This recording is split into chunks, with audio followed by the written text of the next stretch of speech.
kahit kailan po hindi po ako mag-comment ng kahit anong defamatory words to someone na hindi ko naman masyadong nakakasama at wala naman akong karapatan na manghusga sa taong tinutukoy doon sa mga fake tweets na kumakalat.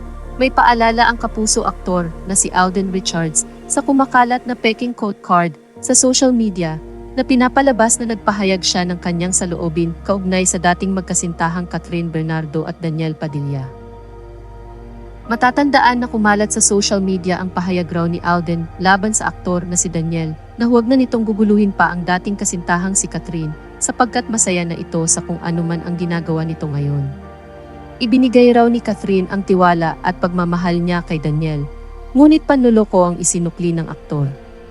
Buong mensahe umano ni Alden sa nasabing fake quote, Catherine gave her love and trust to you pati na ang future niya for how many years pero niloloko mo lang pala.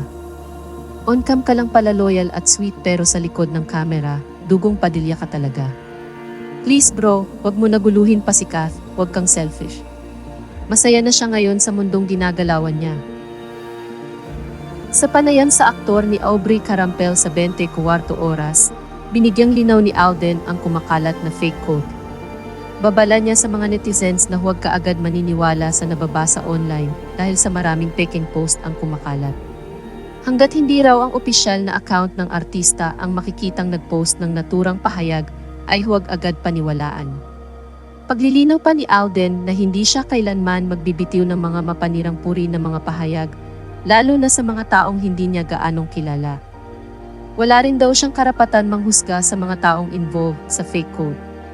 Buong pahayag ni Alden Richards, kahit kailan po, hindi po ako magko-comment ng kahit anong defamatory words to someone na hindi ko naman masyadong nakakasama at wala naman akong karapatan na manghusga sa taong tinutukoy dun sa mga fake tweets na kumakalat.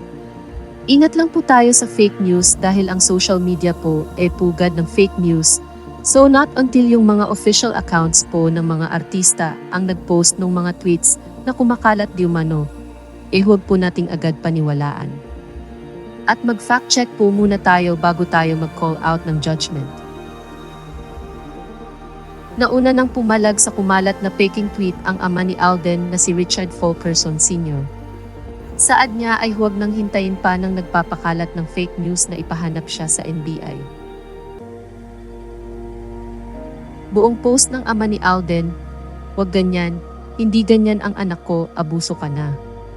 Wag mo hintayin na ipa-NBI rin kita, papahanap ko kung sino ka."